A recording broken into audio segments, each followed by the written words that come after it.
వృషభ రాశి వారికి వీరికి ధనవాక్కు కుటుంబ స్థానంలో దేవగురు బృహస్పతి వక్రగమన సంచార స్థితిలో ఉన్నప్పుడు మాటను అదుపులో ఉంచుకోవడం, డబ్బులను దువారాగా ఖర్చు పెట్టకుండా సమృద్ధిగా ఉండినను స్వల్పమైనటువంటి ఖర్చులను తగ్గించుకుంటూ ఆలోచన విధానంగా మీరు పెట్టుబడులు పెట్టగలిగినట్లయితే మీకు ధనపరమైనటువంటి భవిష్యత్తులో ఇబ్బంది ఉండదని చెప్పి కూడా గమనించగలగాలి. అలాగనే అర్ధాష్టమ కేతు చిన్న చిన్న విషయాలకు ఆందోళన, మిమ్మల్ని ఏదో అనుకుంటున్నారు, మీ గురించి చర్చించుకుంటున్నారు అనేటువంటి ఒకసారి ఆలోచనలు పడుతూ ఉంటారు. మీరు సింహం లాంటి వారు, ఏనుగు లాంటి వారు. మీరు వీధి వెంట వెళ్తూ ఉంటే అనేక మంది మీ గురించి చర్చించుకుంటారు. తప్పేముందండి? మీలో ఉండబడిన సద్గుణాల వలన, మంచి కార్యక్రమాలు ఆచరించడం వలన మీకు పొగడ్తలు, సన్మానము, రాజయోగము రాయబడి ఉంది కనుక మీ గురించి చెప్పుకుంటారు. అది ఆనందంగా స్వీకరించండి.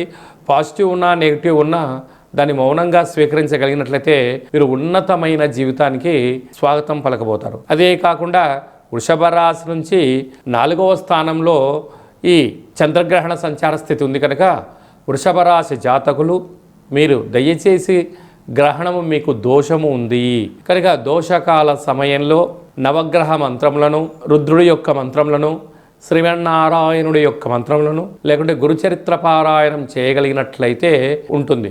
గ్రహణ దోషం తొలగించుకోగలగాలి. దయచేసి గ్రహణకాల సమయంలో భోజనం చెయ్యొద్దు, వివాదాలకు దూరంగా ఉండండి, మౌనంగా ఉండండి అని చెప్పి కూడా గమనించాలి. గ్రహణ తదనంతరము ఈ యొక్క గ్రహణ శాంతి పూజ చేయించుకొని పాలను, బొబ్బర్లను, నీటిని దానం చెయ్యండి అని చెప్పి జ్యోతిర్విజ్ఞానం తెలియచేస్తుంది.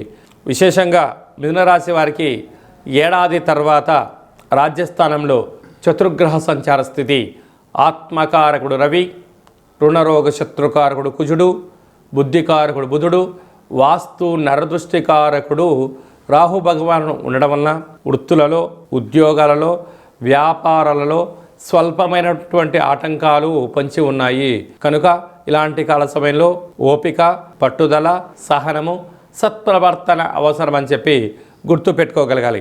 ఏకాదశ స్థానంలో శని భగవానుడు, అక్కడే శుక్రుడు సంచార స్థితి ఉండడం వల్ల నూతనమైనటువంటి ఇంటి స్థలాలు, గృహాలు, వాహనాలు, క్రయ విక్రయాలలో ఆనందకరమైన జీవితాన్ని పొందబోతున్నారు కనుక ఈ కాళభైరవ అష్టమి సందర్భంగా తప్పకుండా పిండి దీపాన్ని ఏర్పాటు చేసుకొని కాళభైరవ స్వామిని స్మరణ ధ్యానం వలన సకల గ్రహ దోషాలు తొలగి ఐశ్వర్యం కలుగుతుందని చెప్పి గమనించాలి.